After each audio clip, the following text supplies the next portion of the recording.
Spiritual doctors for holistic health Swami Shailendra ji का स्वागत करता है। और नमस्कार। नमस्कार स्वामी जी।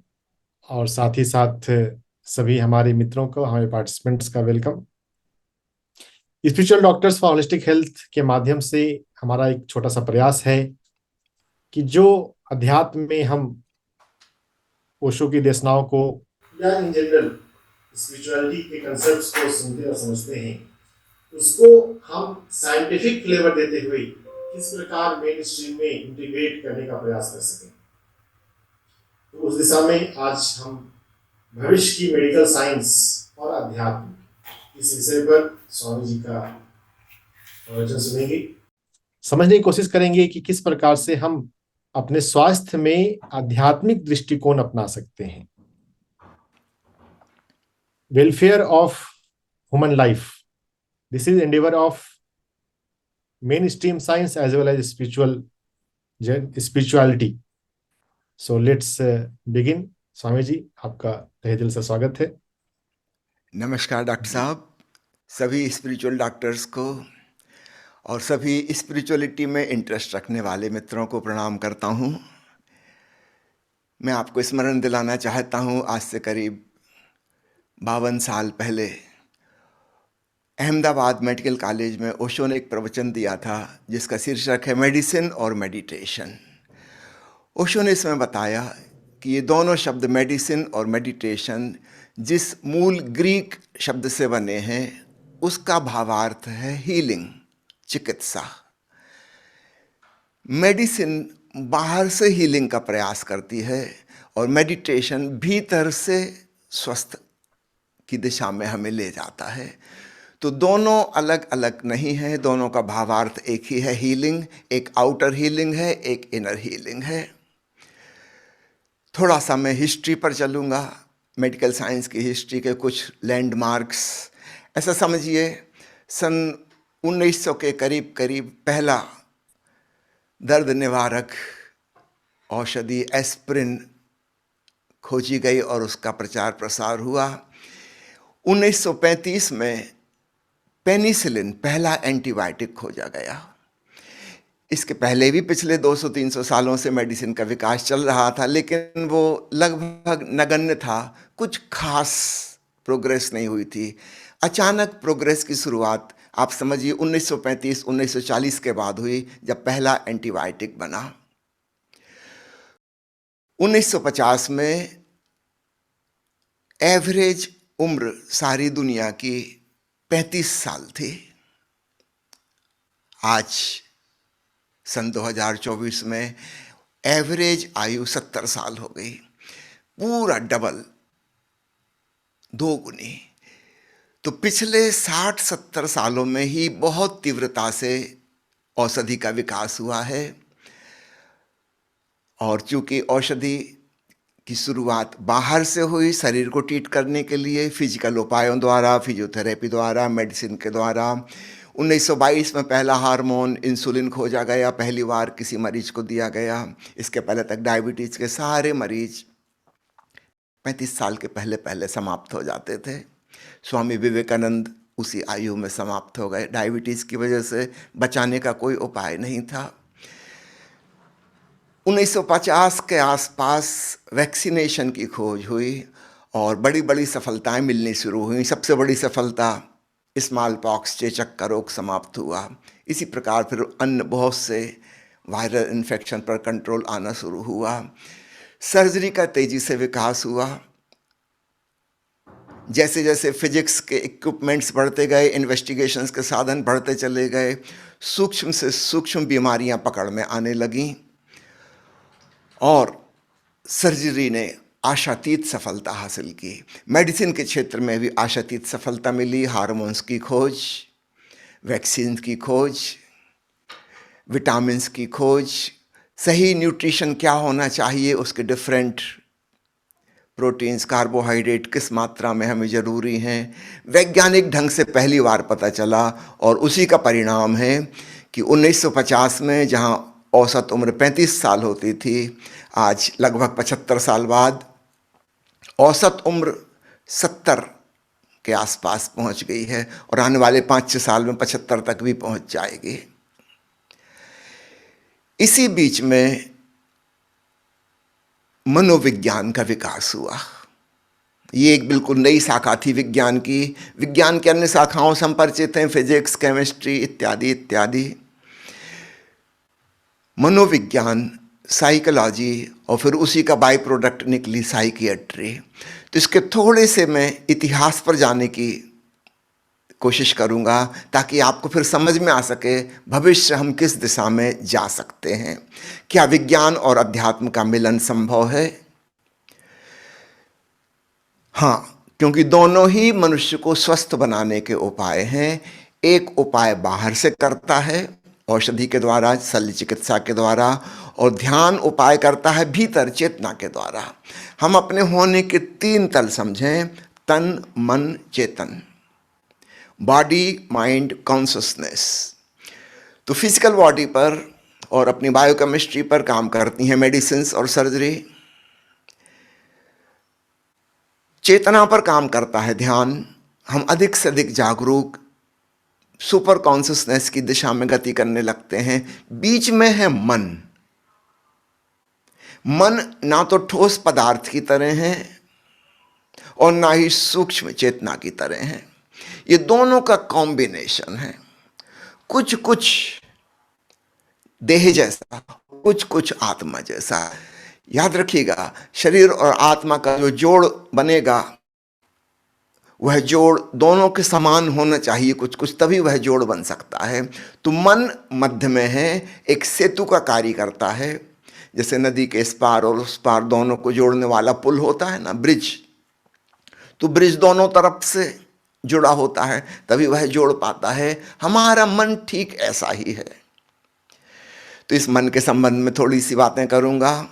मनोचिकित्सा किस दिशा में जा रही है उस संबंध में बात करूंगा, और फिर ध्यान क्या कर सकता है और इनका मिलन एक सुखद संयोग कैसे बन सकता है उस दिशा में बात करूंगा।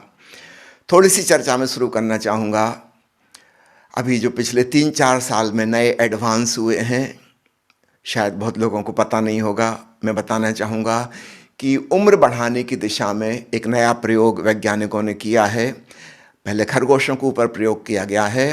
बूढ़े खरगोशों को युवा खरगोशों का रक्तदान दिया गया, ये देखने के लिए कि क्या होता है। ये बिल्कुल ही हाइपोथेटिकल था, कुछ पता नहीं था क्या होगा, लेकिन आश्चर्यजनक परिणाम आए। करीब 2 महीने तक हर हफ्ते थोड़ा थोड़ा खून, जवान खून वृद्ध खरगोश को दिया गया और उसके बुढ़ापे में परिवर्तन आ गया। एक प्रकार का रिजुविनेशन शुरू हो गया। फिर ऑटोप्सी करके देखा गया कि क्या क्या फ़र्क पड़े भीतर के अंगों में। तो पाया गया कि किडनी में, लिवर में, स्प्लीन में, हार्ट में, लंग्स में, बोन्स में, मैरोज में, सभी जगह फ़र्क पड़ गए हैं। अन्य वृद्ध खरगोशों से तुलना की गई और 2 महीने जिसको यंग ब्लड दिया गया था उसके शरीर में काफ़ी परिवर्तन हुए। अब सवाल ये उठा कि क्या इसके मस्तिष्क में भी परिवर्तन हुए? इसके लिए फिर बड़ी लंबी जांच पड़ताल की गई। हम सब जानते हैं BBB शार्ट में जिसको कहते हैं ब्लड ब्रेन बैरियर। मस्तिष्क में हमारे खून की लाल रक्त कणिकाएं, सफ़ेद रक्त कणिकाएं, red blood cells, white blood cells, ये सब नहीं जाती, केवल लिक्विड जाता है, सेल्स नहीं जाती। तो शरीर के अन्य अंगों में तो सेल्स जाती हैं। तो वहाँ तो समझ में आया कि अंगों में परिवर्तन शुरू हो गया, ज़्यादा युवा अंग होने लगे, ज़्यादा स्वस्थ होने लगे। क्या मस्तिष्क पर भी प्रभाव पड़ा? क्योंकि मस्तिष्क में तो सेल्स नहीं जाती। पाया गया कि वृद्ध खरगोश के मस्तिष्क में भी युवापन आ रहा है। फिर और लंबे प्रयोग किए गए 6 महीने के, और पाया गया कि 6 महीने में काफ़ी कुछ परिवर्तन हो गए। वे वृद्ध खरगोश जिनकी स्मृति कमज़ोर हो गई थी, उनकी स्मृति पुनः वापस लौटने लगी।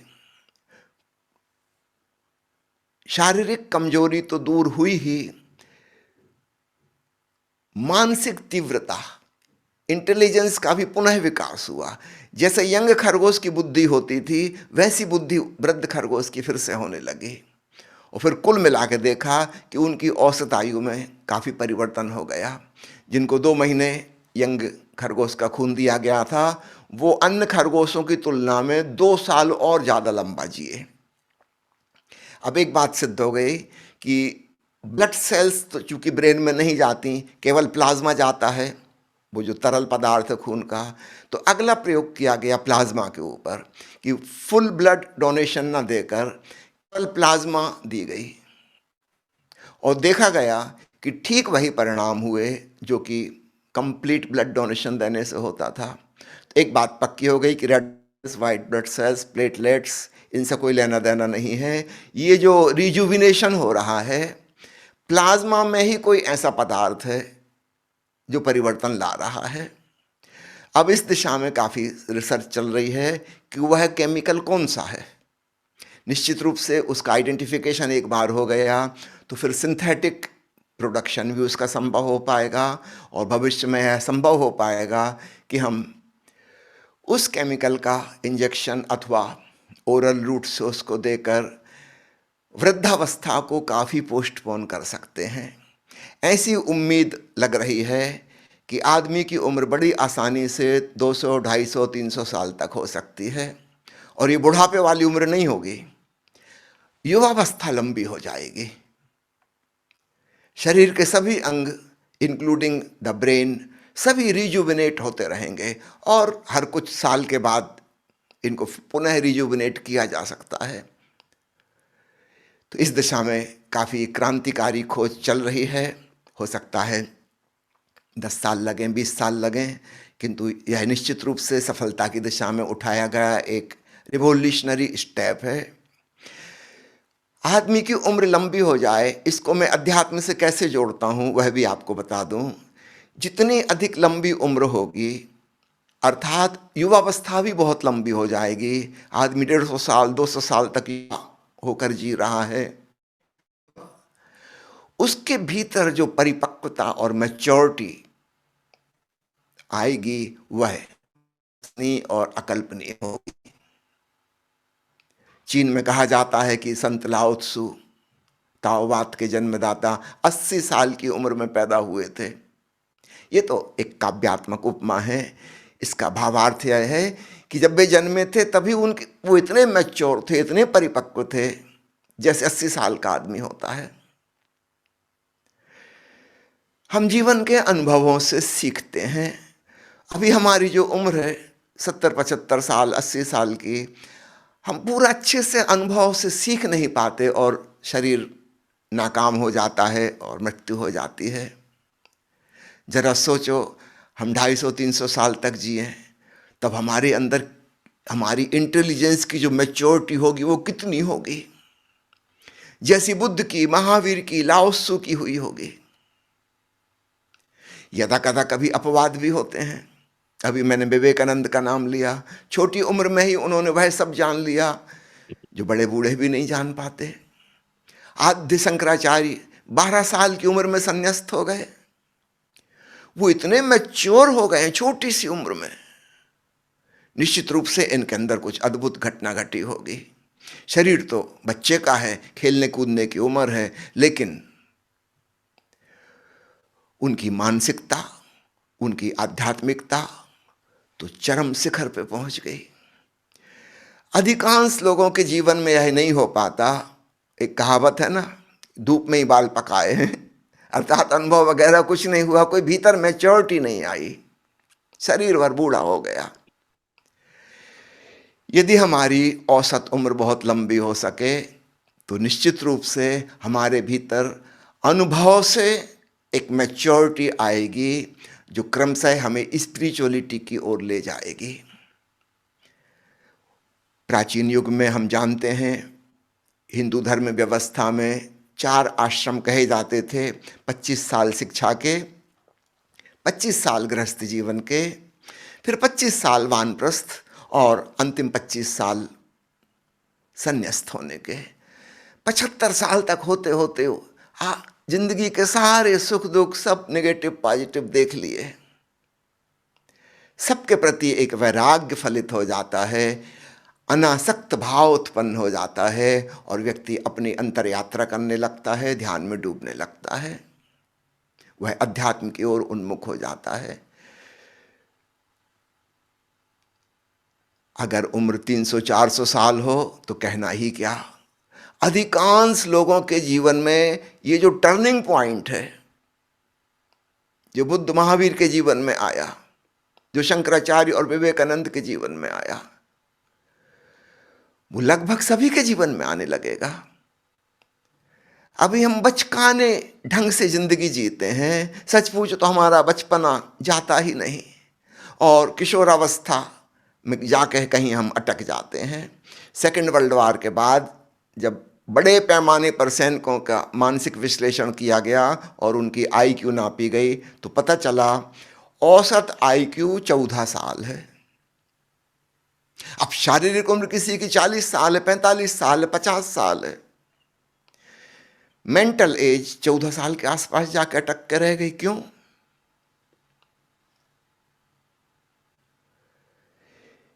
सेक्सुअल मैच्योरिटी के बाद ऐसा लगता है लगभग कोई मैच्योरिटी नहीं होती, वो स्पिरिचुअल मैच्योरिटी आ ही नहीं पाती।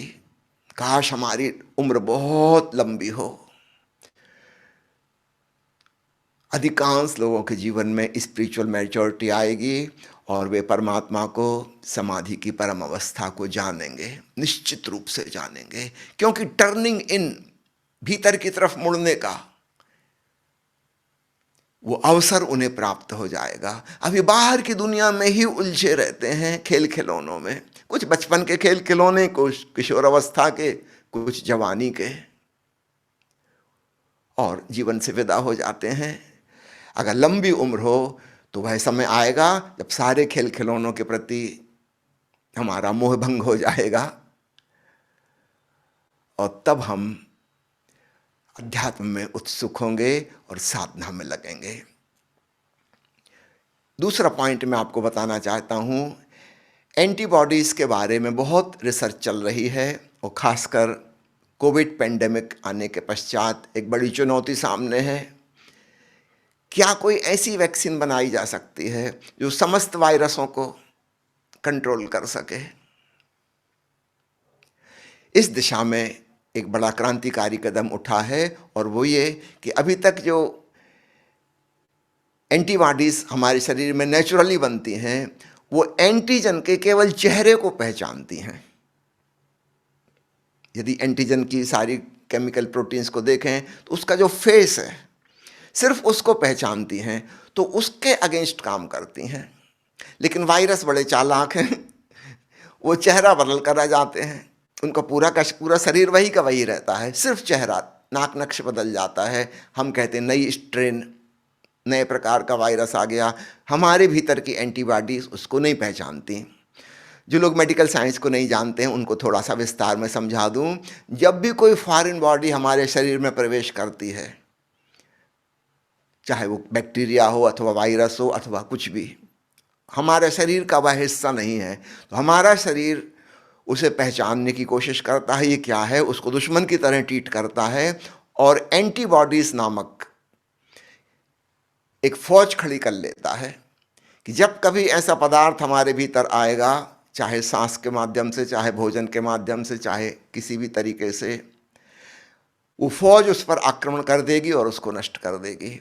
जब वो पहली बार आया था हमारे भीतर वह पहचानने वाली फौज नहीं थी, तो उस वायरस ने हम पे आक्रमण कर दिया, हम बीमार हो गए। आगे से उसकी शक्ल सूरत पहचान ली जाती है और जब तक ये एंटीबॉडीज हमारे भीतर रहेंगी उस प्रकार का वायरस हम पे अटैक नहीं कर पाएगा। जैसे वो अंदर आएगा, हमारे भीतर के सैनिक, जिसको एंटीबॉडीज कह रहे हैं, उस एंटीजन को, उस फॉरेन मटेरियल को नष्ट कर देंगे।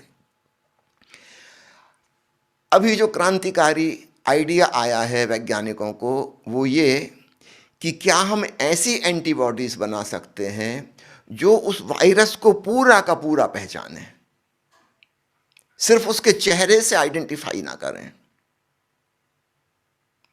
अगर यह संभव हो गया कि पार्शियल आइडेंटिफिकेशन नहीं, टोटल आइडेंटिफिकेशन,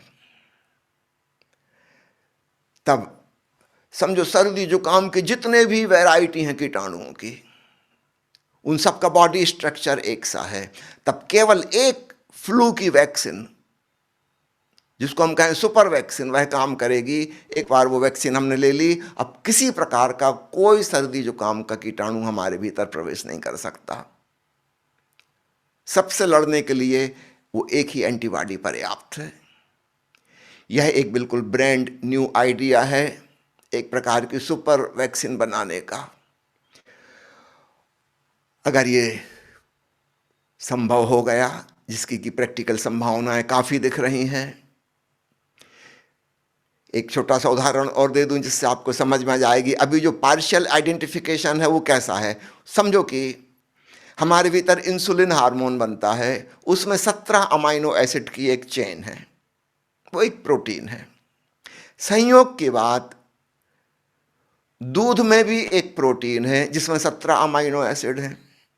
यद्यपि वो प्रोटीन बिल्कुल अलग है, लेकिन छोटे बच्चे ने जब दूध पिया, दूध एक फॉरेन पदार्थ है, बाहर से आ रहा है, विजातीय द्रव्य है, उस 17 अमाइनो एसिड वाली चेन को उसने पहचान लिया कि हमारा दुश्मन है, और दूध के खिलाफ एंटीबॉडीज बन गई। आपने देखा होगा बहुत बच्चों को दूध हजम नहीं होता, क्योंकि वो दूध को दुश्मन की भांति समझ के उसको नष्ट कर देते हैं। उनके अंदर एंटीबॉडीज बन गई। अब एक मुश्किल खड़ी हो गई। संयोग की बात, 17 अमाइनो एसिड दूध की उस प्रोटीन में भी थे, और 17 अमाइनो एसिड हमारे भीतर बनने वाले इंसुलिन हार्मोन में भी हैं। हमारी एंटीबॉडीज ने चूंकि आइडेंटिफिकेशन ही बनाया था कि जिसकी 17 अमाइनो एसिड उसको नष्ट कर दो, उन्होंने पैनक्रियास पे आक्रमण कर दिया और इंसुलिन हार्मोन को नष्ट करना शुरू कर दिया। इसी वजह से डायबिटीज टाइप 1 नाम की बीमारी हो जाती है। अन्य कारण भी हैं, लेकिन मुख्य कारण एक यह भी है, वो एंटीबॉडी ने पहचानने में भूल कर दी। ये दूध की प्रोटीन नहीं है, ये अपने ही शरीर में बन रही एक हार्मोन की प्रोटीन थी। उन्होंने समझा कि ये वही दुश्मन है, मारो इसको। टाइप 1 डायबिटीज़ मेलिटस हो जाती है, जिसका इलाज केवल इंसुलिन का इंजेक्शन है। दिन में 2-2, 3-3 बार इंजेक्शन देना पड़ता है, तब भी बामुश्किल उन बच्चों को हम 25-30 साल के ऊपर तक ले जा पाते हैं, बामुश्किल। पुराने ज़माने में तो सब 8-10 साल में ही मर जाते थे। अब देखिए, छोटी सी चीज़ है, जैसे कोई दुश्मन आया और हमने खबर भेज दी अपने सैनिकों को कि उसकी बड़ी बड़ी मूछें हैं। एक छोटा सा आइडेंटिफिकेशन, सारे सैनिकों में खबर फैल गई, और संयोग की बात कोई और व्यक्ति भी वैसे बड़ी मूछों वाला था, और उन्होंने उस पर आक्रमण कर दिया, उसको मार डाला। ये जो पार्शियल आइडेंटिफिकेशन था, इससे बड़ी गलतियां, भूल चूक हो रही थी। तो अभी तक हमारे भीतर जो एंटीबॉडीज बनने का सिस्टम है, वो एंटीजन के दुश्मन के एक छोटे से अंग को, कहना चाहिए उसके फेशियल आइडेंटिफिकेशन को जानता है बस। अभी वैज्ञानिक कोशिश कर रहे हैं कि पूरे एंटीजन को पहचानें, सिर्फ चेहरे पर ना जाएं, बल्कि चेहरे को भी भूल जाएं तो कोई हर्जा नहीं, क्योंकि बाकी के अन्य सब वायरसों के केवल चेहरे अलग अलग हैं, बाकी की पूरी बॉडी एक सी है। अगर इस बॉडी के खिलाफ एंटीबॉडीज बन जाएं, तब हम एक वैक्सीन के द्वारा सैकड़ों हजारों प्रकार के कीटाणुओं से बच सकेंगे। इसकी संभावना का द्वार खुलता है। पुनः एक बहुत बेहतर शारीरिक स्वास्थ्य भविष्य में नजर आ रहा है। प्राचीन युग में जो बीमारी होती थी, प्रोटीन की कमी की, विटामिन की कमी की, हार्मोन की कमी या हार्मोन की अधिकता, उन सबसे छुटकारा काफी हद तक हो गया। अब जो बीमारियां हैं, मुख्य रूप से वायरल वाली बीमारियां हैं। बैक्टीरिया के अगेंस्ट में भी बहुत से एंटीबायोटिक बन गए, भविष्य में और बन जाएंगे, वो उतनी बड़ी प्रॉब्लम नहीं है। असली प्रॉब्लम वायरस है। तो इस दिशा में एक रिवॉल्यूशनरी स्टेप उठाया जा रहा है। तो उम्मीद है कि भविष्य के लोग बहुत ज़्यादा स्वस्थ जीवन जी सकेंगे। अभी तो साल में 3-4 बार सर्दी जुकाम तो हर एक को हो ही जाता है। सबसे ज़्यादा छुट्टी अगर ली जाती है ऑफिस से किसी बीमारी की वजह से तो वो सर्दी जुकाम। तो सर्दी जुकाम ही नहीं और अन्य सैकड़ों वायरस से होने वाली बीमारियों से छुटकारा हो जाएगा। तब हम निश्चित रूप से हमारे स्वास्थ्य का तल बहुत बढ़ जाएगा। वो जो बीच बीच में बार बार ब्रेक लगता है, फिर कुछ बीमारी आ गई, फिर कोई बीमारी आ गई, वो ब्रेक लगना बंद हो जाएगा और हम बहुत स्वस्थ जी पाएंगे। निश्चित रूप से शारीरिक स्वास्थ्य की यह उन्नत दशा हमें ज़्यादा ध्यानपूर्ण होने में, शांत होने में, आनंदपूर्ण होने में मदद पहुंचाएगी। जितना ही हमारा स्वस्थ शरीर हो, हम उतने ही ज़्यादा आसानी से अपने भीतर डूब सकते हैं। अगर शरीर में कहीं कष्ट बना है, कोई तकलीफ है, तो हमारी सारी चेतना वहाँ केंद्रित हो जाती है, हम स्वयं की ओर नहीं जा पाते। तो ध्यान में डूबने में जो तकलीफ है वो या तो तन का कोई कष्ट है या मन का कोई कष्ट है, वो हमारे लिए बाधा बन जाते हैं, क्योंकि हमारी पूरी चेतना वहां फोकस बन जाती है। वो इमरजेंसी है। पैर में अगर कांटा गड़ा है तो सारा ध्यान पैर पे जाएगा, जरूरी है, क्योंकि कांटा निकालना है।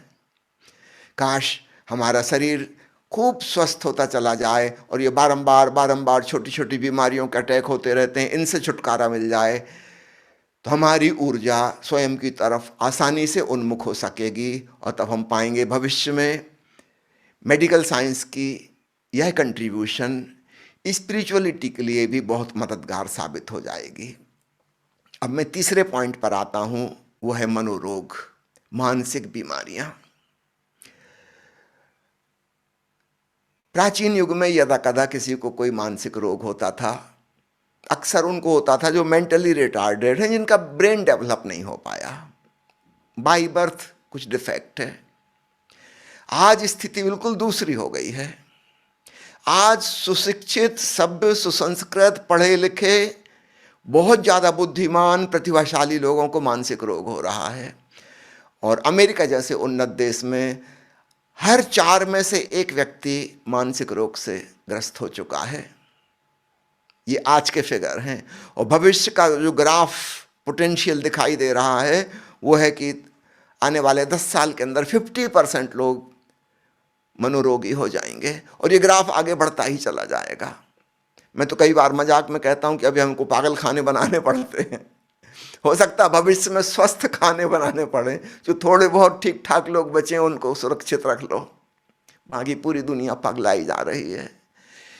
इतने ज़्यादा मनोरोग ऑलरेडी एक पेंडेमिक का रूप ले चुके हैं। महामारी नहीं, विश्वमारी।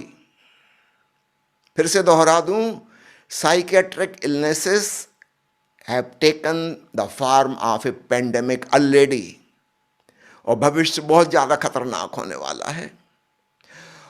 और इसका कारण क्या है? इसमें हम कुछ कर क्यों नहीं पा रहे? मेडिकल साइंस को जो सफलता पिछले 50-60 साल में मिली है, मेडिसिन के द्वारा, सर्जरी के द्वारा, उस सफलता की वजह से एक अहंकार और एक जिद आ गई है कि जिस प्रकार हमने शरीर की बीमारियों को ठीक कर लिया, उसी प्रकार हम मन की बीमारियों को ठीक कर लेंगे। यहां पे बहुत बड़ी भूल हो रही है। शरीर और उसकी बायोकेमिस्ट्री और फिजिकल ऑर्गन्स, ये फिजिक्स केमिस्ट्री का हिस्सा हैं। निश्चित रूप से इनको फिजिकल और केमिकल उपायों से ठीक किया जा सकता है। मन कुछ और है। वह विचारों से, स्मृतियों से, कल्पनाओं से, विश्वासों से, मान्यताओं से, धारणाओं से निर्मित है।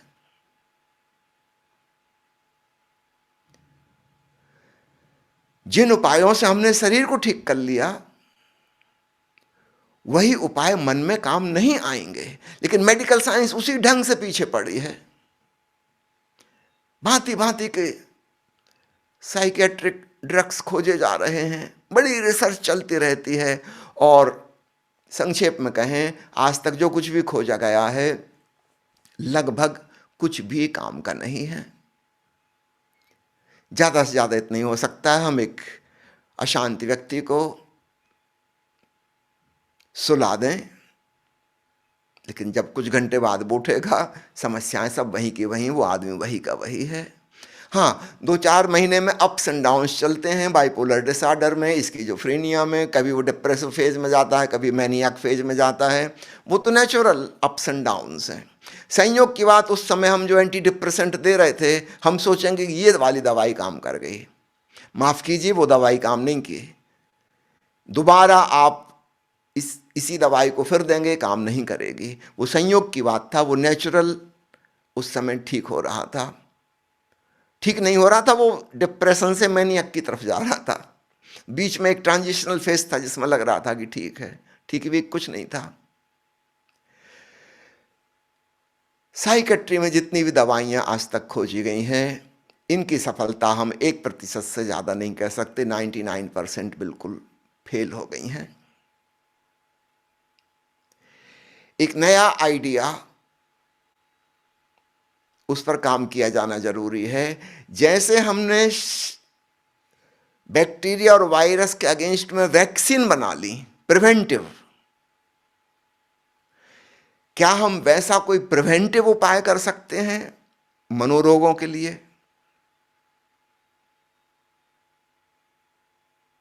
एक सवाल आपके सामने रख रहा हूं। अभी जिनको हम एंटी डिप्रेसेंट कहते हैं, ये नाम सही नहीं है। जब हम कहते हैं एंटीबायोटिक, तो स्पष्ट है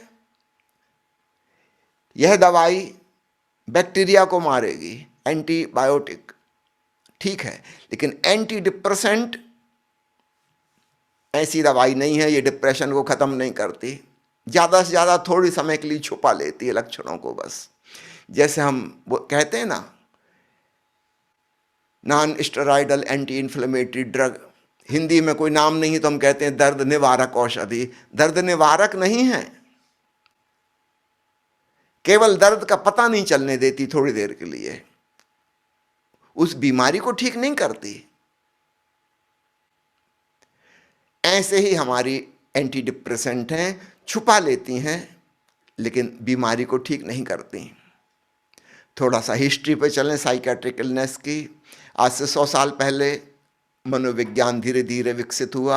उसके पहले तक माना जाता था कि जो मानसिक रोगी हैं, ये किसी भूत प्रेत के वश में आ गए हैं, इनकी मारपीट करो, इनके साथ हिंसा करो ताकि वो भूत प्रेत इनको छोड़ के भाग जाए। भारत में झाड़ फूक प्रचलित थी, वो भूत प्रेत झाड़ने वाला भी हिंसा ही करता था। पश्चिमी देशों में भी ऐसा ही होता था। जब विद्युत की खोज हो गई तो इलेक्ट्रिक करंट मारे जाने लगे। इलेक्ट्रिक शॉक ट्रीटमेंट पागलों के लिए कई सालों तक चलता रहा। बाद में समझ में आया बेवकूफ़ी, इससे कुछ भी नहीं हो रहा। जैसे हमारे शरीर में चोट लगती हैं और घाव होते हैं, वैसे ही हमारे मन में और हमारे भावनात्मक हृदय में भी चोटें लगती हैं, घटनाओं की, और घाव होते हैं। इसलिए जिस प्रकार शरीर के घाव हैं, ऐसे ही मन के घाव भी हैं। कोई भूत प्रेत ने नहीं पकड़ लिया है, उन घावों की हीलिंग करनी होगी। और निश्चित रूप से वे बाहर की मलहम पट्टी से और औषधि से नहीं होंगे ठीक, उनके लिए किसी और तल पे चलना होगा। यहां से मैं आपको दिशा देना चाहता हूं स्पिरिचुअलिटी की ओर। पहले आपको बता दूं, 1953 में ट्यूबरक्लोसिस की पहली दवाई खोजी गई, आइप्रोनियाजिड। और आइप्रोनियाजिड उस समय होता था, टीबी के मरीजों को समाज से, परिवार से दूर करके बाहर सैनिटोरियम बना दिए जाते थे, वहाँ पर रखते थे, दूर पहाड़ी स्थलों पे छोटी छोटी बस्तियाँ बसा देते थे ताकि वो बीमारी और किसी को ना फैले। वहाँ सिर्फ मरने के लिए ही छोड़ दिया जाता था, इलाज तो कोई था ही नहीं। जब आइप्रोनियाजिड पहली दवाई बनी, तब पाया गया कि जिन लोगों को औषधि दी जा रही है, उनके अंदर काफ़ी प्रसन्नता आ गई। यहाँ तक कि उस सैनिटोरियम में रहने वाले लोग रात को नाचते गाते बजाते, संगीत और उत्सव मनाते, बड़ी खुशी की लहर फैल गई। लेकिन मृत्यु की दर में कोई कमी नहीं हुई। जिस गति से टीबी के मरीजों को मरना था वो दर वैसी की वैसी रही, कोई फर्क नहीं पड़ता। अगर वो 1.5 साल में मरना था तो 1.5 साल में ही मरे। आइप्रोनियाजिड का कोई असर टीबी पर नहीं हुआ। फिर ये बात सोची जाने लगी कि ये मरीज इतने खुश कैसे हुए। तब संयोग की बात थी तो वो टीबी की दवाई, तब समझ में आ गया कि कहीं ना कहीं इसने इनके मन पर असर किया है, इनका डिप्रेशन दूर हो गया। टीबी के मरीज को जो डिप्रेशन हो जाता था कि मैं लाइलाज बीमार हूं, बस मरने वाला हूं, 1 साल 2 साल 3 साल जितना भी, अब तो मरना ही है, उस अवसाद को समाप्त कर दिया आइप्रोनियाजिड ने। तो टीबी के कीटाणु तो नहीं मरे, वो आदमी जिंदा तो नहीं बचे, लेकिन जितने दिन वो जिंदा रहे काफी प्रसन्न रहे। तब स्पष्ट हो गया कि आइप्रोनियाजिड डिप्रेशन की औषधि है, टीबी की औषधि नहीं है। फिर टीबी के लिए तो उसको देना बंद कर दिया गया, फिर नई नई दवाई आ गई। 1960 के दशक में पता चला कि आइप्रोनियाजिड डिप्रेशन के जिन मरीजों को दी गई थी, डिप्रेशन से तो नहीं मरे लेकिन हेपेटोटॉक्सिसिटी, उनका लिवर खराब हो गया और उससे मरे। 1960 के दशक के बाद आइप्रोनियाजिड सारी दुनिया से बंद कर दी गई, केवल फ्रांस में प्रचलित रही। अभी कुछ सालों पहले ही फ्रांस में भी बंद हो गई। ठीक ऐसी कहानी एलर्जी की दवाइयों की है। 1950 के दशक में हिस्टामिन की और एंटीहिस्टामिनिक्स की खोज शुरू हुई। इस खोज में 2 ड्रग्स बड़े इंपॉर्टेंट नजर आए। एक था क्लोरप्रोमाजीन, जिसका ब्रांड नेम लार्जेक्टिल, और एक इमिप्रामिन। एंटीहिस्टामिनिक की तरह ये खोजे गए थे एलर्जी की बीमारी को ठीक करने के लिए, किंतु पाया गया कि एलर्जी की बीमारी में इनका कोई खास योगदान नहीं है।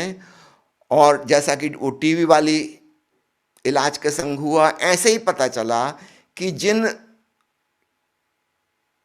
एलर्जी के पेशेंट को साइकोसिस की बीमारी थी या डिप्रेशन की बीमारी थी, तो दवाई तो दी गई थी एलर्जी के लिए, लेकिन उनके साइकोसिस या डिप्रेशन में फर्क पड़ने लगा। और तब यह स्पष्ट हो गया कि ये दवाइयाँ एंटीहिस्टामिनिक होते हुए भी एलर्जी पे काम नहीं कर रही। और सन 1957 में मनोचिकित्सा के लिए इमिप्रामिन को as a tricyclic antidepressant घोषित किया गया। अवसाद, चिंता, ओसीडी, फोबिया, जिसको हम भय विकार कहते हैं, इन सब के इलाज के लिए इमिप्रामिन 1957 से प्रचलित हो गया। अब धीरे धीरे खोजबीन आगे चली और क्लोरोप्रोमाजीन जो था वो साइकोसिस में, बाइपोलर डिसऑर्डर में, उसमें काम आने लगा। अन्य जगह भी उसका उपयोग अभी करते हैं, उदाहरण के लिए नौशिया, वॉमिटिंग, उल्टी, चक्कर, उनमें भी काम आती है वो दवाई, मल्टीपर्पज, लेकिन मुख्य रूप से मानसिक रोगियों के लिए काम आती है। तो आइप्रोनियाजिड टीबी वाली दवाई और इन दवाइयों के बीच में लिंक क्या है, उसकी खोज करते करते वैज्ञानिक पहुंचे सेरोटोनिन पे, जिसको 5-HT यानी 5-हाइड्रोक्सीट्रिप्टामिन भी कहते हैं। और पता चला कि इसमें हमारे मूड्स को बदलने की, हम जो एक्सपीरियंस कर रहे हैं जगत का, उसमें चेंज लाने की, मन के भीतर जो रिवार्डिंग सिस्टम है ब्रेन का, उसको बेहतर बनाने की, सीखने की क्षमता, स्मृति और मेमोरी को रिटेन करने की क्षमता बढ़ाने की गुणवत्ता है। आपको जानकर हैरान होगा, प्रकृति में बहुत सी चीज़ें हैं जिनमें सेरोटोनिन की मात्रा काफ़ी पाई जाती है। उदाहरण के लिए अखरोट, डार्क चॉकलेट, इनमें सेरोटोनिन बहुत है। फलों में अनानास, केला, कीवी फ्रूट, आलू बुखारा, और सब्जियों में मशरूम और टमाटर, इनमें भी सेरोटोनिन की काफ़ी मात्रा पाई जाती है। धीरे धीरे धीरे साइकेट्रिक ड्रग्स के पीछे जो मैकेनिज्म है वो पकड़ में आनी शुरू हुई और सेरोटोनिन नामक पदार्थ बहुत महत्वपूर्ण है, यह पकड़ में आना शुरू हुआ। इसके बाद फिर एक नया जंपॉल लगा अभी सन 2017 में, 7-8 साल पहले।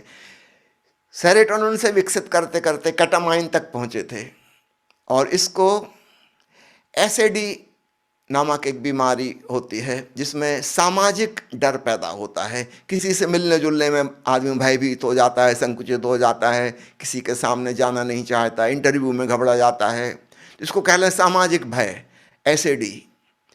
उसमें केटामिन को बहुत इफेक्टिव पाया गया और अभी 2017 में पता चला कि डिप्रेशन के जो मरीज पुरानी एंटी डिप्रेसेंट से ठीक नहीं हो रहे थे, उनमें केटामाइन बहुत इफेक्टिव हो गई। लेकिन केटामाइन में एक खतरा है, यह मतिभ्रम, हेलुसिनेशन पैदा कर देती है, काल्पनिक लोक में ले जाती है। एक प्रकार का यूफोरिया वाला इफेक्ट इसमें है, फॉल्स फीलिंग ऑफ वेलबीइंग। लेकिन डिप्रेशन के मरीजों पे इसने अद्भुत परिणाम दिखाया और एक नई होप और नई आशा जागी है कि शायद केटामाइन का उपयोग एज ए प्रिवेंटिव मेडिसिन उपयोग किया जा सकेगा डिप्रेशन के लिए। यह एक्सपेरिमेंटल बात है, अभी सिद्ध होने में हो सकता है कुछ देर लगे, समय लगे, क्योंकि जब तक वेल प्रूव्ड नहीं हो जाएगी। लेकिन मैं एक नया आइडिया आपको सुझा रहा हूं जिस दिशा में मेडिकल साइंस जा रही है। जिस प्रकार हमने वायरल और बैक्टीरियल इन्फेक्शन को रोकने के लिए वैक्सीन बना ली, ठीक इसी प्रकार मानसिक रोगों को भी रोकने के लिए शायद केटामाइन अथवा उससे मिलती जुलती कोई अन्य और ज़्यादा डेवलप्ड मेडिसिन काम आ जाए।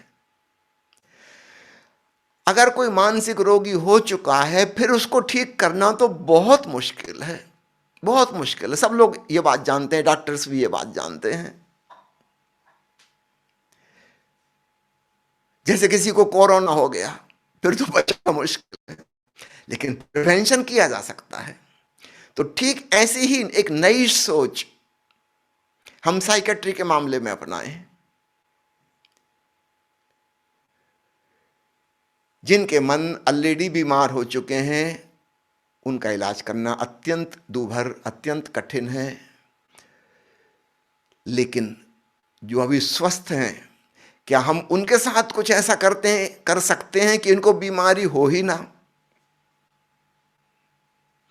तो केटामाइन नामक इस नए ड्रग के साथ एक नई संभावना नजर आ रही है।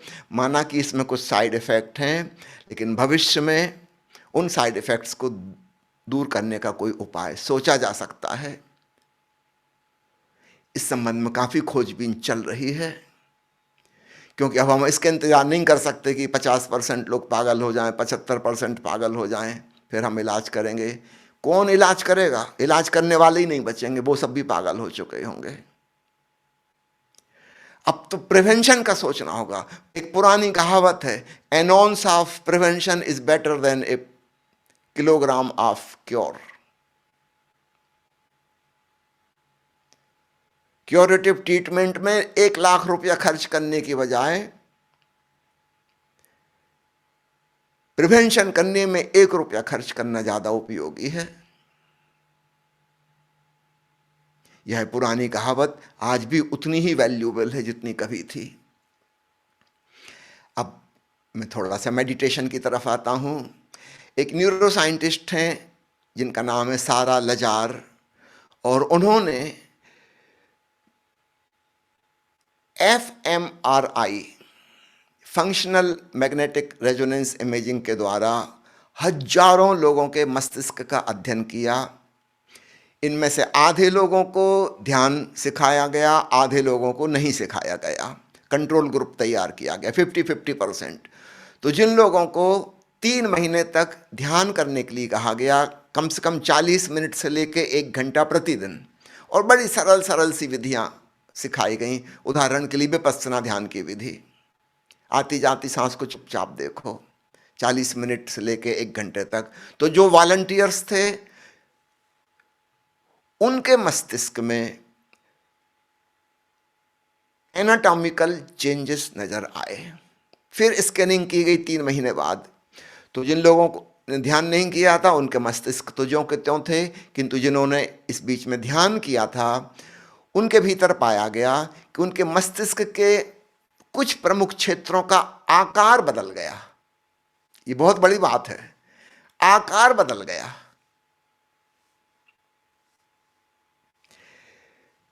गहरे रिलैक्सेशन में, विश्राम में ले जाने वाले, शांति में ले जाने वाले, ज़्यादा प्रेमपूर्ण और हृदयपूर्ण बनाने वाले, सहानुभूति और करुणा भाव को जगाने वाले जो क्षेत्र हैं, अब वैज्ञानिकों ने, न्यूरो साइंटिस्ट ने ब्रेन में अलग अलग केंद्र पहचान लिए हैं। किस चीज़ का कौन सा केंद्र है? हंसी का एक केंद्र है। जो लोग ध्यान कर रहे थे, शांत हो रहे थे, उनके भीतर वह प्रसन्नता का केंद्र भी ज़्यादा विकसित हो गया। वहाँ नए नए न्यूरोनल कनेक्शन बन गए, हो सकता है नए न्यूरॉन्स भी बन गए हों। ये लोग ज़्यादा दयालु, ज़्यादा करुणावान हो गए, क्षमाशील हो गए। इनके व्यक्तित्व में एक लचीलापन आ गया। तो सब्जेक्टिव उनकी जो फीडबैक ली गई वो तो इम्पॉर्टेंट थी ही, लेकिन स्कैन में, ब्रेन स्कैन में इस बात को दिखाना एक बहुत बड़ी स्टेप थी। कोई व्यक्ति कह रहा है कि मैं शांत हो गया हूँ, मैं ज़्यादा प्रसन्न रहता हूँ, ज़्यादा प्रेमपूर्ण हो गया हूँ। हो सकता है हम उस पर शक करें कि ठीक कह रहा है कि नहीं कह रहा, लेकिन अब ब्रेन स्कैन बता रहा है कि ये जो कह रहा है बिल्कुल ठीक कह रहा है। तो प्यारे मित्रों, डिप्रेशन और फोबिया और साइकोसिस के खिलाफ प्रिवेंटिव मेडिसिन बन पाएगी कि नहीं बन पाएगी मुझे नहीं पता, लेकिन मेडिटेशन ऑलरेडी एस्टैब्लिश्ड है और वेस्टर्न साइंटिफिक वर्ल्ड में और दिन प्रतिदिन होता जा रहा है। तो पूरब के देशों की हजारों साल की है खोज जो हमारी चेतना पर काम करती है। याद रखना, सीधे मन पर काम नहीं करती। जब हम श्वास के प्रति जागरूक हो रहे हैं तो हमारे भीतर जागरूकता, अवेयरनेस बढ़ रही है, कॉन्शियसनेस बढ़ रही है। ये भीतर से हमारे मन को हील करेगी। तो बाहर से हीलिंग करने वाली और प्रिवेंटिव औषधि बन पाएंगी कि नहीं बन पाएंगी मुझे पक्का नहीं पता, लेकिन भीतर से हील करने वाली और प्रिवेंटिव मेडिसिन ऑलरेडी हजारों साल पहले बन चुकी है। उसका नाम मेडिटेशन है। लेकिन पूरब और पश्चिम के बीच का जो अंतराल था अब धीरे धीरे कम होता जा रहा है। और मेडिटेशन को जिसको बिल्कुल नकार दिया गया था पहले, ये सोच के तो हिंदू धर्म की खोज है, ये तो बुद्धों का है, ये तो जैनों का है, अब धीरे धीरे धीरे विशेषकर न्यूरो साइंटिस्ट एक ब्रिज बना रहे हैं। मैंने आपसे कहा था ना, मन ब्रिज है, सेतु है तन और चेतन के बीच में, और इसलिए मनोविज्ञान ब्रिज बनेगा बाहरी विज्ञान और आंतरिक ध्यान के विज्ञान, अध्यात्म के बीच में। तो साइंस और स्पिरिचुअलिटी के बीच में वो जो सेतु का काम करेगा वह मनोविज्ञान करेगा, और उस दिशा में काफ़ी महत्वपूर्ण घटनाएं ऑलरेडी घट रही हैं। और निकट भविष्य में मैं देख पाता हूँ कि मेडिटेशन मेडिकल साइंस का एक हिस्सा होगा। एक और आखिरी बिंदु पर संक्षिप्त चर्चा करूंगा, और वह है मृत्यु के बारे में। अभी तक हमने बात की जीवन के बारे में, लंबी हमारी उम्र हो, बेहतर हमारा स्वास्थ्य हो, अच्छा हमारा मन हो, लेकिन कितनी लंबी उम्र हो, आखिर मृत्यु तो होगी ना। जिस चीज़ की शुरुआत हुई उसका समापन होगा। मेडिकल साइंस ने मृत्यु को बिल्कुल इग्नोर कर दिया गया है। जीवन की शुरुआत पे हमने कितना ध्यान दिया, जन्म की कितनी केयर ली जाती है, प्री नेटल केयर। अभी मां गर्भवती भी नहीं हुई तभी से शुरू हो गई, गर्भकाल के दौरान उसकी केयर ली जाएगी। बच्चे के जन्म की कितनी केयर ली जाती है, जरा कोई भूल चूक ना हो जाए। आज से 100 साल पहले आपको जानकर हैरानी होगी, छोटे बच्चों के मरने की दर कितनी ज़्यादा थी। 1975 में जब मैं मेडिकल स्टूडेंट था, तब का सरकारी आंकड़ा आपको बताता हूँ, जितने बच्चे पैदा होते थे हमारे देश में, उसमें से 50% बच्चे 14 साल की उम्र के पहले मर जाते थे। पुरानी बात नहीं, 1975 की बात है। 50% death before the age of 14, और इसमें सबसे ज़्यादा डेथ मृत्यु के तुरंत बाद ही होती थी। या साल 1.5 साल के अंदर हो जाती थी। तो मेडिकल साइंस ने बहुत काम किया। पेरीनेटल डेथ रेट एकदम कम हो गया। अब यदा कदा ही कभी सुनने में आपको आएगा कि किसी बच्चे का जन्म हुआ और वो मर गया। शायद कोई मैन्युफैक्चरिंग डिफेक्ट, जन्मजात कोई बीमारी होगी शायद इसलिए, या बाहर की मेडिकल सपोर्ट नहीं मिल पाई होगी इसलिए, अन्यथा मेडिकल साइंस काफ़ी डेवलप हो गई।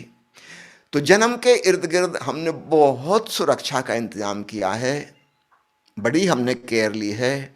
कितने महीने बाद कौन सा टीका लगना है, हर माँ अपने बच्चे को लेकर ठीक समय पर अस्पताल पहुंच जाती है। न्यूट्रिशन कैसा होना चाहिए, कितना वेट बढ़ रहा है, सभी चार्ट मेंटेन करते हैं। तो बड़ी फिक्र की गई जन्म की और जन्म के बाद की। क्या आपको ऐसा नहीं लगता कि मृत्यु की भी ऐसी फिक्र की जानी चाहिए?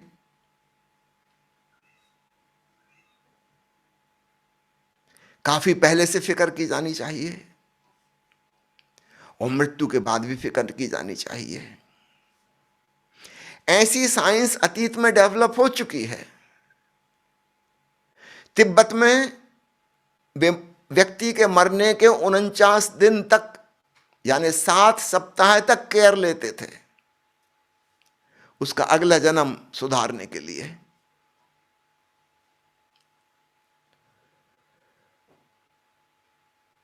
हमारे देश में प्राचीन युग में कैसी आत्मा जन्म ले इसके लिए बड़ा इंतजाम किया जाता था, दाम्पत्य जीवन कैसा हो। और मृत्यु के पूर्व क्या इंतजाम किया जाए कि वह व्यक्ति शांति पूर्वक, प्रेम पूर्वक, धन्यवाद भाव से भरा हुआ विदा हो। अभी जो हालत है, आईसीयू में मरीज भर्ती है और 8-10 स्पेशलिस्ट की टीम उसके पीछे लगी हुई है। वे सब अपने अपने क्षेत्र में बड़े विशेषज्ञ हैं, लेकिन याद रखना सभी लोग मृत्यु से बचाने की कोशिश कर रहे हैं, जो कि असंभव है। कोई एक्सेप्ट नहीं कर रहा है कि मृत्यु होगी ही होगी। महर्षि पतंजलि ने अपने योग शास्त्र में स्पष्ट वर्णन किया है कि कोई व्यक्ति अगर एक सजग ध्यानपूर्ण जीवन जी रहा है तो लगभग 9.5-10 महीने पहले मृत्यु के उसे पता चल जाएगा कि अब मृत्यु का समय आ गया। जितने दिन मां के गर्भ में वह रहा है, ठीक उतने ही दिन पहले मृत्यु के उसको पता लग जाएगा कि अब सिलसिला शुरू हो गया। जैसे शरीर से जुड़ा था धीरे धीरे धीरे, लगभग 280 दिन लगे थे गेस्टेशन पीरियड में, ठीक ऐसे ही औसत 280 दिन पहले उसको पता लग जाएगा कि अब शरीर से कोई चीज छूट रही है, आत्मा दूर जा रही है। पूरी जाने में भी 280 दिन लगेंगे। ये बातें अतीत में खोजी जा चुकी हैं। हमारे प्यारे सदगुरु ओशो ने ठीक 284 दिन पहले बता दिया कि अब जाने का समय आ गया। 10 अप्रैल 1989 उन्होंने अंतिम प्रवचन दिया और कहा कि आज के बाद मैं नहीं बोलूंगा। 19 जनवरी 1990 को उन्होंने देह त्यागी, ठीक 284 दिन। वो gestational period 280 plus minus 1 week होता है। क्या मेडिकल साइंस को इस दिशा में काम नहीं करना चाहिए कि हम पहले ही पता लगा लें और फिर उस व्यक्ति को अनावश्यक टार्चर ना करें, जबरदस्ती इंक्यूबेटर लगा के और नकली सांस चला के और खींचे जा रहे हैं लंबा बिना काम के। वो भी परेशान, उसके परिवार वाले भी परेशान हैं और अंत में जब उसकी डेथ होगी उसका परिवार का कोई व्यक्ति मौजूद नहीं होगा, उसका कोई परिजन वहां मौजूद नहीं होगा। अपरिचित अनजान लोग के बीच में वह तड़फता हुआ विदा होगा, क्योंकि सब उसको बचाने की कोशिश कर रहे हैं, वो भी बचने की कोशिश कर रहा है, किसी प्रकार मौत ना हो। नहीं, जरा सोचो ऐसा हम जन्म के साथ अगर करें कि किसी प्रकार जन्म ना हो पाए, सब लोग रोकने का इंतजाम करें, तो जन्म तो होके रहेगा लेकिन फिर बहुत ही कष्टदायी हो जाएगा, क्योंकि पूरे आसपास का माहौल और मेंटालिटी, और बच्चे की माँ भी सोच रही है कि जन्म ना हो, वो भी रोकने की कोशिश कर रही है, और बाहर से हम सारे उपाय कर रहे हैं कि जन्म ना हो। जन्म एक भयंकर घटना बन जाएगा। ऐसा ही हमने मौत को बना दिया है। बचाने की कोशिश कर रहे हैं, ना मर पाए, ना मर पाए। भाई क्यों ना मर पाए? जैसा हमने जन्म को स्वीकारा था, ठीक वैसे ही बड़े भाव से, प्रेम से, धन्यवाद सहित उस व्यक्ति को विदा होना चाहिए, शांतिपूर्वक। और अच्छा हो उसको 9-10 महीने पहले पता लग जाए। पतंजलि ने तो कहा है कि ध्यान ही व्यक्ति को पता चल जाता है। चलो मेडिकल साइंस ऐसे इक्विपमेंट बना ले जहां उसको पहले ही पता लगना शुरू हो जाए कि अब कोई जीवन ऊर्जा, कोई एनर्जी छोड़ रही है, शरीर से दूर जा रही है, और ऐसे इक्विपमेंट बन सकते हैं। ये जो अंतिम 9-10 महीने होंगे, वह व्यक्ति अपनी पूर्णता से, अपने भाव से जी ले। जो जो कोई बात छूट गई थी जिंदगी में, नहीं कर पाया था, वो अच्छे से कर ले, क्योंकि अभी आखिरी दिन है। उसका जीवन अध्यात्म की ओर अचानक उन्मुख हो जाएगा। निश्चित रूप से ऐसा व्यक्ति जिसको पता है कि अब आखिरी 10 महीने हैं, वो बाहर की चीजों में अब रस न लेगा। उसका रस स्वयं के भीतर हो जाएगा। अब उसको लगेगा मैं उस आत्मा को जान लूं, अपने भीतर विराजमान परमात्मा को जान लूं। यह देह छूट जाएगी, वह आत्मा तो तब भी रहेगी, शाश्वत और सनातन और अविनाशी। वह मैं कौन हूं? उसके ये अंतिम 9-10 महीने आत्मज्ञान की दिशा में उन्मुख हो जाएंगे। तो मेडिकल साइंस को भविष्य में इस दिशा में काम करना चाहिए। मृत्यु के आसपास का माहौल बहुत शांतिपूर्ण, आनंदपूर्ण, उत्सवपूर्ण, प्रेमपूर्ण हो। आईसीयू में इंक्यूबेटर लगा के नहीं, अपने परिवार वालों के बीच। अच्छा हो कोई ध्यान के शिक्षक भी वहां मौजूद हों। तिब्बत में वे ऐसा ही करते थे। मृत्यु के पहले भिक्षु आ जाते थे, लामा आ जाते थे, पहले से ही तैयारी शुरू करवा देते थे। उसको वो कहते थे बार्डो का प्रयोग।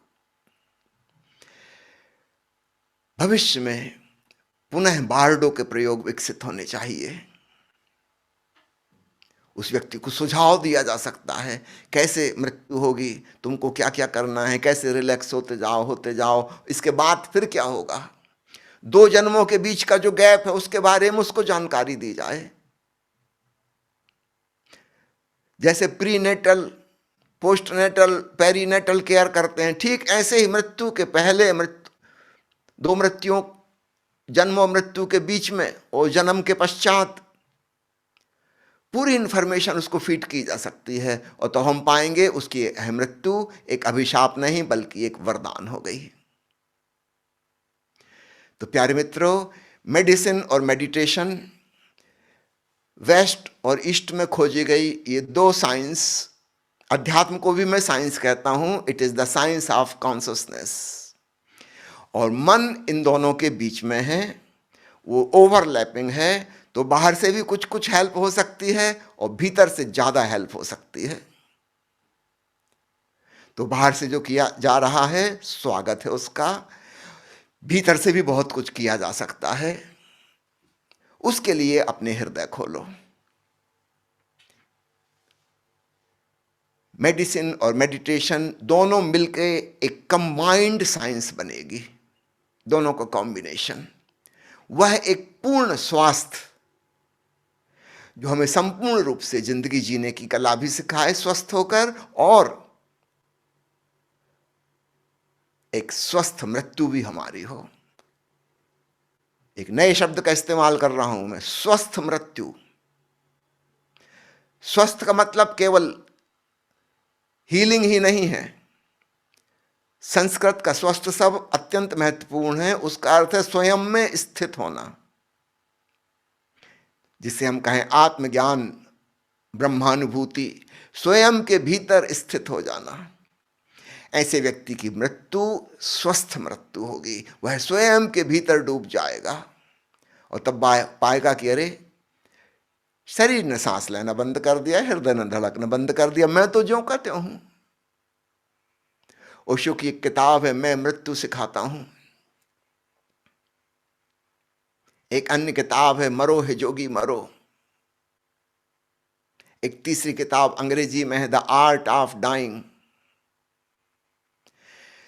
आर्ट ऑफ लिविंग अपने आप में अधूरा है, क्योंकि उसका क्लाइमैक्स डेथ, आप उसको कैसे इग्नोर कर सकते हो।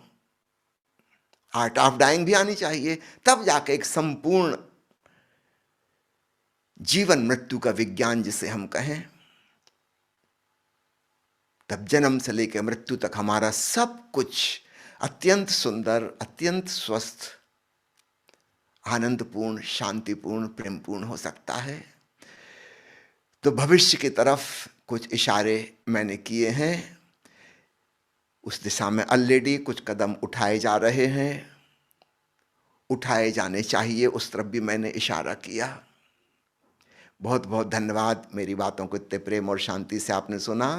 जय ओशो। बहुत बहुत धन्यवाद स्वामी जी, अलग अलग आयाम पर दृष्टिकोण देने के लिए। उम्मीद करते हैं यहाँ पर उपस्थित साइंस से जुड़े कुछ लोग कुछ नया सोचना और करना शुरू करें। हम अपनी एजिंग प्रोसेस को स्लो कर सकते हैं, हम स्वस्थ मृत्यु के बारे में विचार कर सकते हैं।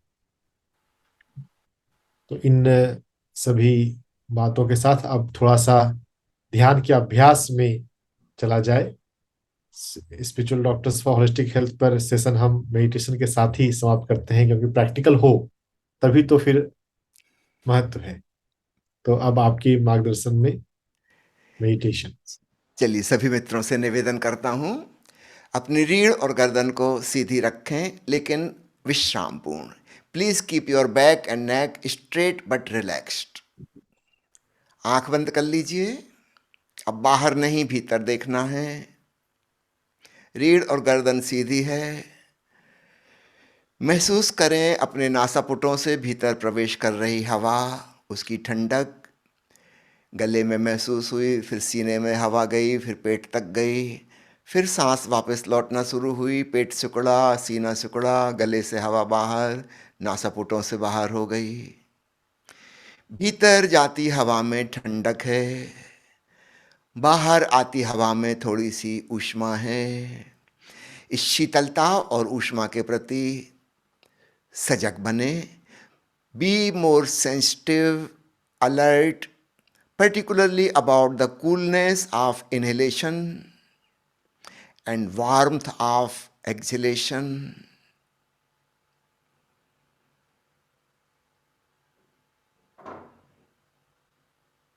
सहज स्वाभाविक रूप से आ जा रही है सांस, लेकिन जैसे ही हमने उसके प्रति होश साधना शुरू किया, थोड़ी सी गहराई अपने आप बढ़ गई। आप जानबूझकर मत बढ़ाइए,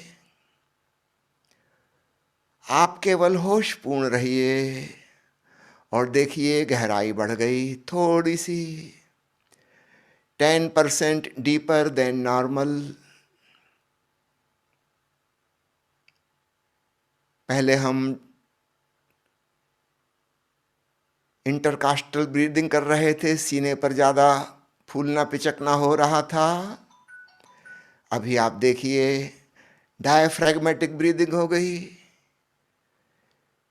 नाभि के उठने गिरने का एहसास हो रहा है।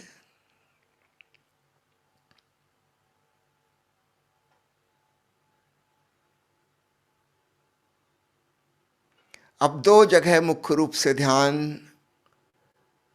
नॉस्ट्रिल्स एंड नेवल सेंटर, श्वास का प्रवेश द्वार और जहां तक सांस जा रही है वह आखिरी बिंदु, नाभि के लगभग 1-2 इंच नीचे तक। इन दो बिंदुओं का विशेष ध्यान।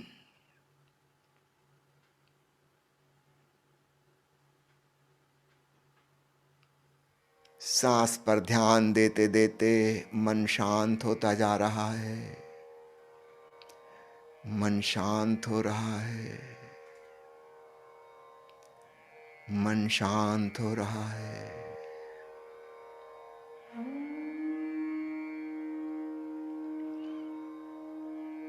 बांसुरी की हल्की हल्की मधुर धुन सुनाई पड़ रही, गौर से सुने और अपनी सांस का ध्यान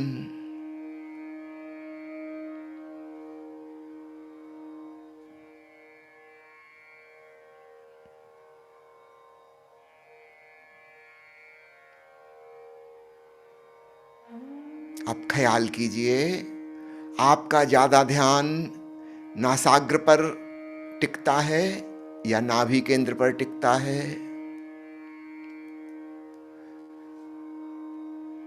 जहां सहज रूप से ज्यादा ध्यान जा रहा है, कृपया पूरा ध्यान अब वहीं ले जाइए, एक बिंदु पर। पहले मैंने आपसे 2 बिंदु कहे थे, अब 2 में से एक को भूल जाइए। स्वाभाविक वृत्ति आपकी जहां है, किसी साधक को नासाग्र पर ध्यान करना आसान है, किसी को नाभि पर ध्यान करना सुगम है। जो सहज है, सुगम है, वही पकड़ लीजिए।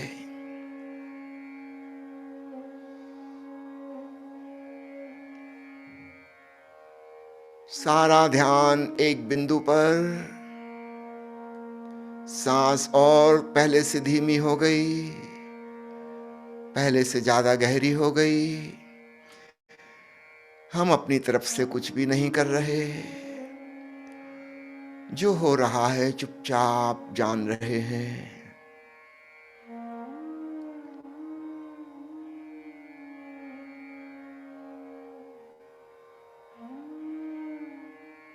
बांसुरी की मधुर धुन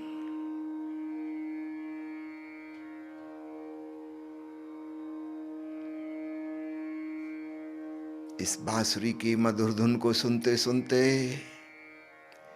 एक और अनाहत ध्वनि की धुन सुनाई पड़ने लगी। Be very sensitive towards listening.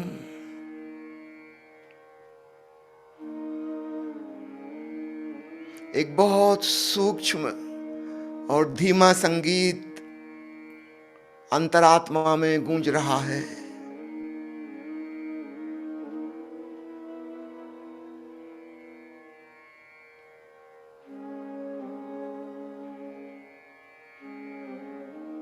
अब बाहर की बांसुरी बंद कर रहे हैं, भीतर कृष्ण की बांसुरी बज रही है, उसे सुने। सांस पर ध्यान और श्रवण।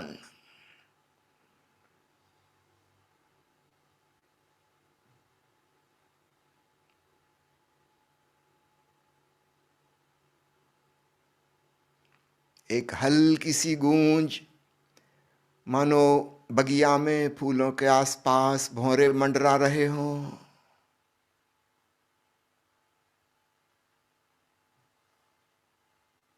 भ्रामरी गुंजार।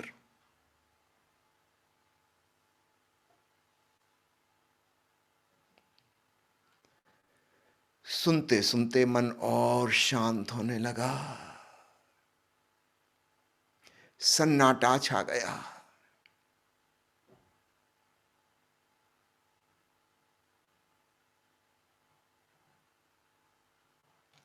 शरीर बिल्कुल शिथिल है, सांस अत्यंत धीमी है, मन शांत है और भीतर चेतना सजग है। और उस चेतना में एक अंतर्नाद, अत्यंत सूक्ष्म स्वर गूंज रहा है, वह सुनाई पड़ रहा है।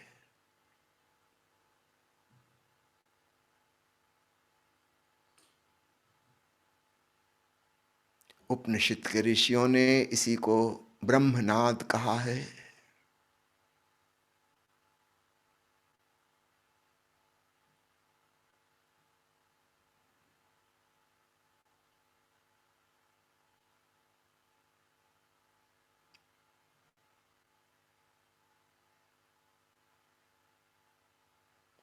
सजगता अपने शिखर पर पहुंच गई।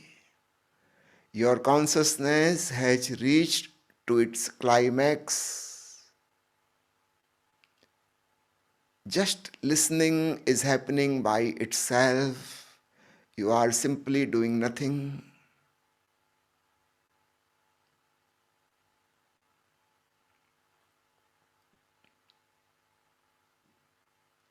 दो मिनट के लिए मैं भी मौन हो जाता हूँ ताकि मेरे शब्द भी बाधा ना पहुँचाएं।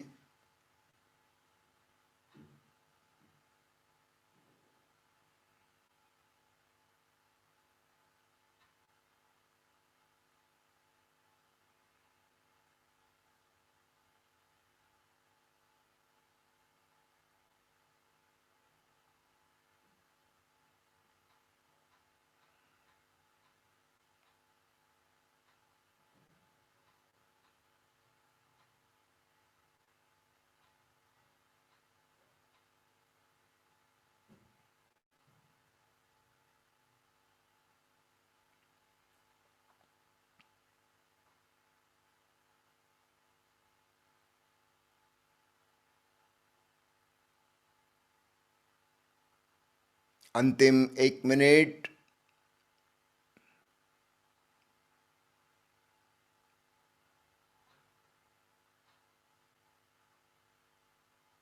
भूल जाएं सारे संसार को 1 मिनट के लिए। अपने अंतरतम में रम जाएं, स्वस्थ हो जाएं।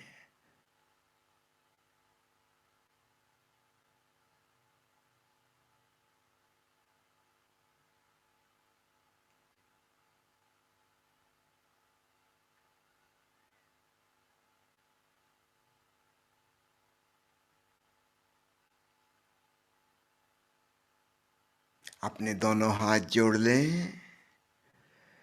शांति की इस छोटी सी झलक के लिए धन्यवाद का भाव। प्रभु की अनुकंपा अपार है। प्रभु की अनुकंपा अपार है।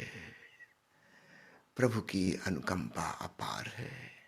हाथ नीचे कर लें, आंखें खोलें। कुछ थोड़ी सी सूचनाएं आपको देना चाहूँगा। जो मित्र गहरे ध्यान प्रयोग के लिए हमसे जुड़ना चाहें, हमारी यूट्यूब चैनल का नाम है रजनीश फ्रेग्रेंस यूट्यूब चैनल। हमारी वेबसाइट का नाम है oshofragrance.org। मेरा व्हाट्सएप नंबर जिस पर आप मैसेज भेज सकते हैं वह नंबर है 7027327372। हिंदी में दोहरा दे जा रहा हूँ, हिंदी में थोड़ी तुक भी मिलती है। 70 273 273 72। तो आप मुझे मैसेज भेज सकते हैं। ओशो के सारे साहित्य, ऑडियो प्रवचन, वीडियो प्रवचन, ध्यान, भजन संगीत, उनके फोटोग्राफ्स इत्यादि ओशो से संबंधित जो कुछ भी है सब कुछ फ्री ऑफ चार्ज ऑनलाइन उपलब्ध है। आपको जिस चीज़ की भी ज़रूरत हो आप कृपया मुझे व्हाट्सएप पे मैसेज भेजिए। हाँ, कृपया फ़ोन मत कीजिएगा, मैं फ़ोन नहीं उठाता, लेकिन आपके मैसेज का ज़रूर ही रिप्लाई करूँगा। और ओशो का सब कुछ अब ऑनलाइन उपलब्ध है। आप घर बैठे ऑनलाइन ध्यान भी कर सकते हैं। हमारा प्रोग्राम हर मंगलवार से शुरू होता है,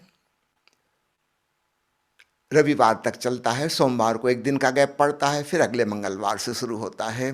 तो आपका स्वागत है। ऑनलाइन प्रोग्राम घर बैठे अटेंड कीजिए। यह प्रोग्राम सुबह 6:30 से 1.5 घंटे तक चलता है। इसकी रिकॉर्डिंग पूरे दिन उपलब्ध रहती है, तो आप अपनी सुविधा अनुसार कभी भी इस प्रोग्राम को ज्वाइन कर सकते हैं। जो मित्र ऑफलाइन आना चाहते हैं, शिविर में भाग लेना चाहते हैं, उत्सव में शरीक होना चाहते हैं, उनको बता दूं कि हमारा आश्रम श्री रजनीश ध्यान मंदिर के नाम से है। हरियाणा के जिला सोनीपत में दीपालपुर नामक छोटे से गांव में हरे भरे खेतों के बीच यह नया आश्रम बना है। स्वागत है आपका। आइए। धन्यवाद। पुनः जय ओशो। थैंक यू स्वामी जी, आपका spiritual doctors for holistic platform के लिए ये विशेष प्रोग्राम करने के लिए। उम्मीद करते हैं कि हम में से अधिक लोग स्वस्थ मृत्यु को प्राप्त होंगे। शुभकामनाएं। स्वस्थ जीवन की शुभकामनाएं तो सभी देते हैं। और स्वस्थ जीवन भी हो, मृत्यु भी खूब स्वस्थ और सुंदर और आनंददायी हो। मुझे निमंत्रित करने के लिए इस प्रोग्राम में डॉक्टर रंजन, आपको भी बहुत बहुत धन्यवाद।